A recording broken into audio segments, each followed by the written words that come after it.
பாபர் பாபர் மசூதி மசூதி. இடிச்சு. ஆ, ஆ. அதுக்கு முன்னாடி இவங்க ஏன் யாருன்னே தெரியாது. இஸ்லாமியர்கள மதுரை ஸ்லாங்ல சொன்னா, இஸ்லாமியர்கள உரண்ட இழுக்கிறதுலயே இவ்ளோ குறிப்பா இப்படி செயல்படுறாங்களே என்ன காரணம்? அவங்களும் அந்த மதுரைய பொறுத்தவரைக்கும் இஸ்லாமியர்களும், இந்துக்களும் வந்து மாமன், மச்சான் அப்படிங்கிற ஆமா, மாரி தான் ஆமா. பழகியிருக்காங்க. ம், நீங்களே ஒரு இன்டர்வியூல ம், சொல்லியிருக்கீங்க. ம். திருப்பரங்குன்றம் கிடையாது. அது திருப்பறையர்களின் குன்றம். அந்த இடத்துல எல்லாரும் ஒண்ணும் மண்ணுமா தான் வாழ்ந்துகிட்டு இருந்தோம். அப்படிங்கிற மாரியான ஒரு விஷயம்.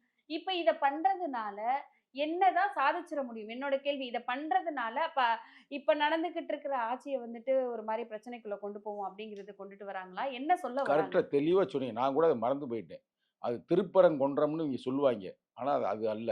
திருப்பறைக்குன்றம் தான் அதோட பேரு. ஏன்னா, அதை சுற்றி வந்து பறையர்கள் தான் அதிகமா இருக்கிறார்கள். இப்ப கூட அந்த தம்பிமார்கள்ட்ட நான் பேசினேன். "என்னதான்டா பிரச்சனை?" அப்படின்னு கேட்டேன். அங்க யாருமே பொதுமக்களே போகலையாம் அவங்களுக்கு சப்போர்ட்டா. அப்ப போனது யாரு போனது பூராமே வந்து அந்த நம்ம மீனாட்சி அம்மன் கோயில சுத்தி சில சங்கி பையில கடை வச்சிருப்பாய்ங்க உங்களுக்கு தெரியும்ல? அவைங்க போயிருக்கிறாய்ங்க. சில பேர் அங்கருந்து கொண்டாந்துருக்கிறாய்ங்க நார்த் இந்தியால இருந்து.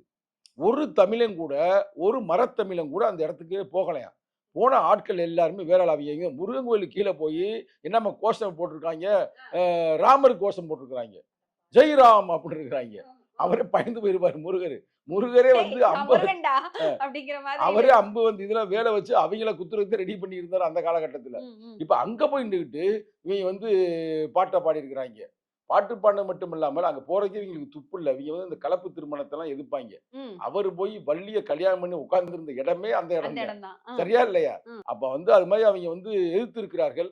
நம்ம என்னன்னு அவங்கள்ட்ட விசாரிக்கும் பொழுது, அந்த தம்பிமார்கள் என்ன சொல்றாங்கன்னா, கலவரத்த உருவாக்கணும்னே வந்திருக்கிறாய்ங்க. திட்டமிட்டு. ஒரு பெரிய ஒரு கலவரத்த உருவாக்கிட்டோம்னா, தமிழ்நாட்டுல ஒரு பெரிய தாக்கத்த உருவாக்கும்.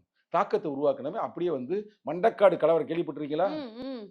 அந்த காலகட்ட கேள்விப்பட்டிருக்கேன் சார். மண்டக்காடு கலவரத்துக்கு முன்னாடி யாருக்குமே இந்த பிஜேபிய பத்தியே தெரியாது. அவைங்க திட்டமிட்டு ஒரு கலவரத்த உருவாக்கிட்டாய்ங்க. அங்க அவங்களே கிறிஸ்தவர்களுக்கு உருவாக்கிருவாங்க. அது கிறிஸ்தவர்களுக்கு எதிர்ப்பாக அந்த காலகட்டத்தில. ம், ம், அந்த ம். பழைய பழைய மண்டக்காடு கலவரம் போடுங்களேன். இவைங்க தான் அதில பூரா குற்றவாளிகள். அவ்வளோ வேலை செஞ்சாய்ங்க. அதே மாரி கோயம்புத்தூர் கலவரம் பார்த்தீங்கன்னா, இங்க இஸ்லாமியருக்கு எதிர்ப்பா பண்ணாய்ங்க. அந்த பாம் போட்டது, அது பூரா குண்டு போட்டது. இஸ்லாமியர் எதிர்ப்பா பண்ணது. அது மாரி மதுரை மண்ணுல சீரமைச்சாய்ங்க.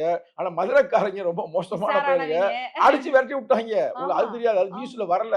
ஆ. இப்ப ஆளு வந்தவங்க பூரா இந்த நார்த் இந்தியால இருந்து வந்தவங்க, அவன் சங்கி பயலுகலாம் ஓடி ஒதுங்கி ஒழுங்கி போயி, ஆ. இவ போய் அவர் சாமிநாதன் நீ சொன்னீங்கல்ல, அவர் கால்ல கிடக்குறாங்களாம். ஐயா! எங்கள அங்கிட்டு போவே விடமாட்றாய்ங்க. பார்த்து எங்கள காப்பாத்துங்க அப்படின்னு. அப்ப அவர் வந்து நீதிபதி வந்து எப்புட்ன்னா, அவரு பல கொள்கைகள் இருக்கலாம் தனிப்பட்ட முறையில. அவரு ஒரு சங்கியா கூட இருக்கலாம். ஒண்ணும் பிரச்சனை இல்ல. நம்ம ஒண்ணும் அவர தப்பா சொல்லல. ஆனா, ஒரு பொதுமக்கள்ட்ட போய் அந்த பிரச்சனைய உருவாக்கக்கூடாது. நேத்து